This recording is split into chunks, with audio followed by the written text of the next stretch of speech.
سلام رفقا، حالتون چطوره؟ امیدوارم که حال دلتون خوب باشه. من میستریوسم و خوش اومدین به چنل من. امروز اومدیم بچه ها راجع به بتل پس سیزن 6 صحبت کنیم و اتفاقا و اخباری که قراره توی سیزن 6 اتفاق بیفتن توی کال آف موبایل و اینکه ببینیم چه چیزایی قرار اضافه بشه و اخبار جدیدی که کال آف موبایل انتشار داده چیه. دمتون گرم که این ویدیو رو نگاه کنید. اگه خوشتون اومد لایک حتما فراموش نشه. اگرم تازه اومدی به این چنل سابسکرایب فراموش نشه که باعث دلگرمی.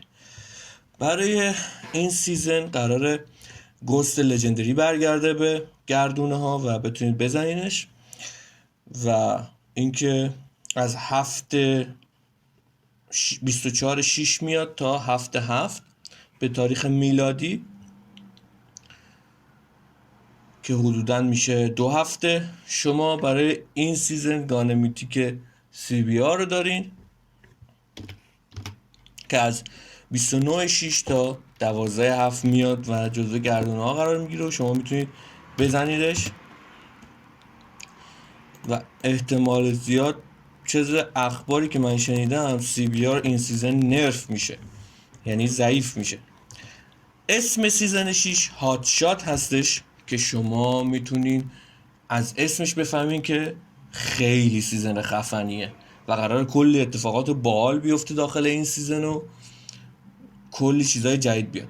گردونه اول این سیزن به اسم گیلد دراه که یه دونه کالین کارد لژند داره، یه دونه اسکین موتور داره، KSP 45 لژند داره، بکپک و رنتی و S36 و یه ایموت و یه کرکتر که معلوم نیست. گردونه بعدی هل باوند دراه که LK24 لژند داره و آیتمایی که میبینید کامیون و ASM10 و ایموت و چارم و اینا. گردونه بعدی پیس کیپره که برمیگرده به این سیزن که شما میتونید بزنید پیس کیپر میتیک دوباره بعد از چند سیزن برگشته و شما میتونید بزنید. برای گردونه بعدی به اسم دنجر درو که آرم لژند قراره به بازی اضافه شه که آیتماشو همونجور که میبینید هنوز مشخص نیست. به همین دلیل من فقط میدونم که چه گانایی قراره بیاد و اونا رو براتون لیست کردم. گردونه بعدی هم که هیونز لنس دراه که توش یه M13 خیلی خفن قراره بیاد و ایموت و آنتل تروفی سیستم و وینگ سویت و چیزای دیگه. گردونه بعدی هم آلیاس لژندری دوباره برمیگرده. اینا تو سیزن 6 بچه‌ها. اون گردونایی که اول گفتم تو همین سیزن 5 اتفاق میفته تا سیزن 6. این گردونا مختص سیزن 6 هستن که خب این گردونا خیلی خفنن و شما میتونید اگه دوست داشتید بزنینشون و استفاده کنید. حتی یکی دوبار چرخوندنشون هم جذاب. یه تریلر جدید به کال آف دیوتی منتشر کرده که از یه قسمت هاسپیتاله و یه عکس منتشر کرده که عکس اکسس وانگلایدره برای بتل رویال که فکر میکنم به دلیل کلابریشنی که کال آف دیوتی چین با کال آف دیوتی گلوبال زده این اکسس وانگلایدر تو کال آف دیوتی چینی میاد. یه عکس دیگه هم منتشر شده که هاسپیتال رو نشون میده و کیل هاوس که احتمال خیلی زیاد شما تو این دو نقطه از مپ بتل رویال تغییرات زیادی رو قرار مشاهده کنید.